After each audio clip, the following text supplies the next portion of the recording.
देवगुरु बृहस्पति को बुद्धि और शिक्षा का कारक माना जाता है। गुरुवार को बृहस्पति देव की पूजा करने से धन, विद्या, मान सम्मान, प्रतिष्ठा और कई अन्य मनोवांछित फल की प्राप्ति होती है। धार्मिक ग्रंथों के अनुसार गुरुवार को भगवान बृहस्पति की पूजा का विधान है। गुरुवार के दिन व्रत और कथा सुनने से घर परिवार में सुख समृद्धि बनी रहती है। तो आइए जानते हैं गुरुवार व्रत कथा के बारे में।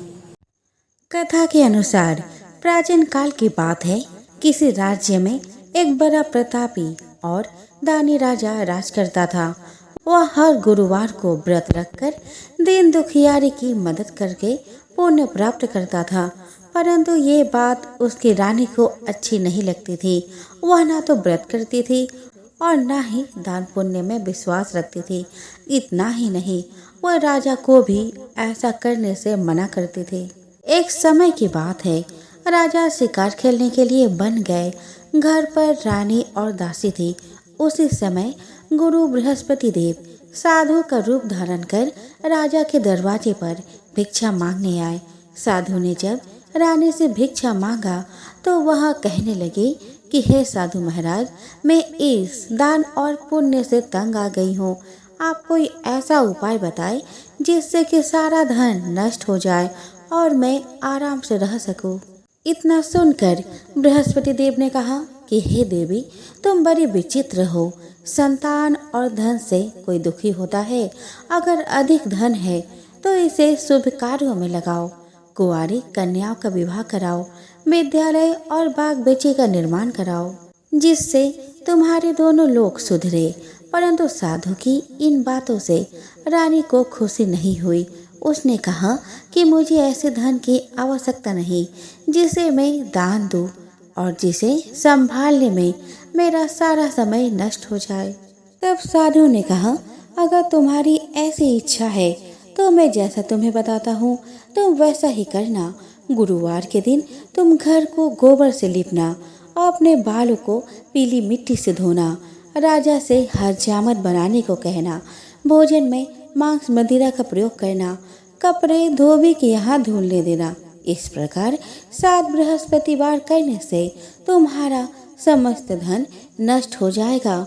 और इतना कहकर साधु के रूप में बृहस्पति देव अंतर्ध्यान हो गए। साधु के कहे अनुसार बातों को पूरा करते हुए रानी को केवल 3 बृहस्पतिवार ही बीते थे कि उसकी समस्त धन संपत्ति नष्ट हो गई। भोजन के लिए राजा का परिवार तरसने लगा। तब एक दिन राजा ने रानी से बोला कि हे रानी, तुम यही रहो। मैं दूसरे देश को जाता हूँ क्योंकि वहाँ पर सभी लोग मुझे जानते हैं, इसलिए मैं कोई छोटा कार्य नहीं कर सकता। ऐसा कहकर राजा दूसरे देश चला गया। वहाँ वह जंगल से लकड़ी काट कर लाता और शहर में बेचता। इस तरह वो अपना जीवन व्यतीत करने लगा। इधर राजा के परदेश जाते ही रानी और दासी दुखी रहने लगी। एक बार जब रानी और दासी को 7 दिन तक बिना भोजन के रहना पड़ा तो रानी ने अपनी दासी से कहा कि दासी, पास ही के नगर में मेरी बहन रहती है। वह बड़ी धनवान है, तो उसके पास जा और कुछ ले आ ताकि थोड़ी गुजर बसर हो जाए। दासी रानी की बहन के पास गई। उस दिन गुरुवार था और रानी की बहन उस समय बृहस्पतिवार व्रत की कथा सुन रही थी। दासी ने रानी की बहन को अपने रानी का संदेश दिया, लेकिन रानी की बड़ी बहन ने कोई उत्तर नहीं दिया। जब दासी को रानी की बहन से कोई उत्तर नहीं मिला तो वह बहुत दुखी हुई और उसे क्रोध भी आया। दासी ने वापस आकर रानी को सारी बात बता दी।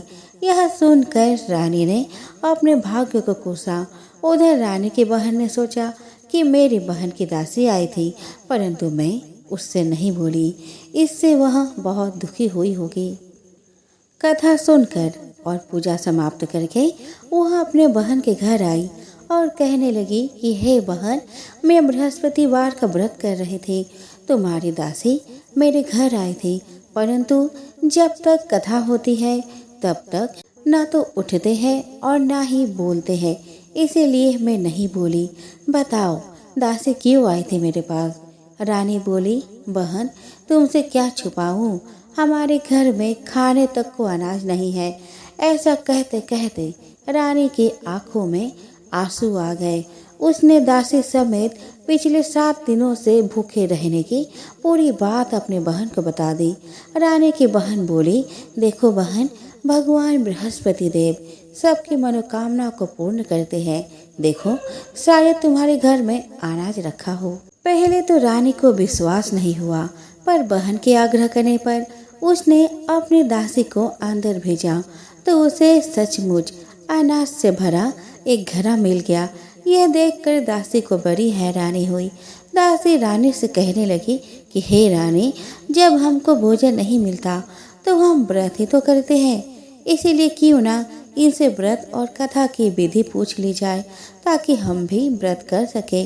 तब रानी ने अपनी बहन से बृहस्पतिवार व्रत के बारे में पूछा। उसके बहन ने बताया कि बृहस्पतिवार के व्रत में चने की दाल, मुनक्का केले के जड़ में अर्पित करे तथा दीपक जलाए, व्रत कथा सुने और पीला भोजन ही करे। इससे बृहस्पति देव और भगवान विष्णु प्रसन्न हो जाते हैं।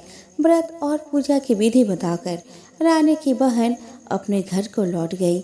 7 दिन के बाद जब गुरुवार आया तो रानी और दासी ने व्रत रखा। वह गुड़साल में जाकर चना और गुड़ लेकर आई। फिर उससे केले की जड़ तथा विष्णु भगवान की पूजा की। अब पीला भोजन की चिंता को लेकर दोनों बहुत दुखी हुई, क्योंकि उन्हें व्रत रखा था, इसीलिए बृहस्पति देव उनसे प्रसन्न थे। वह एक साधारण व्यक्ति का रूप धारण करके 2 थालों में पीला भोजन दासी को दे गए। भोजन पाकर दासी प्रसन्न हुई और फिर रानी के साथ मिलकर भोजन ग्रहण किया। उसके बाद वह सभी गुरुवार को व्रत और पूजा करने लगी। बृहस्पति देव की कृपा से उनके पास फिर से धन संपत्ति आ गई, परंतु रानी फिर से पहले की तरह आलस्य करने लगी।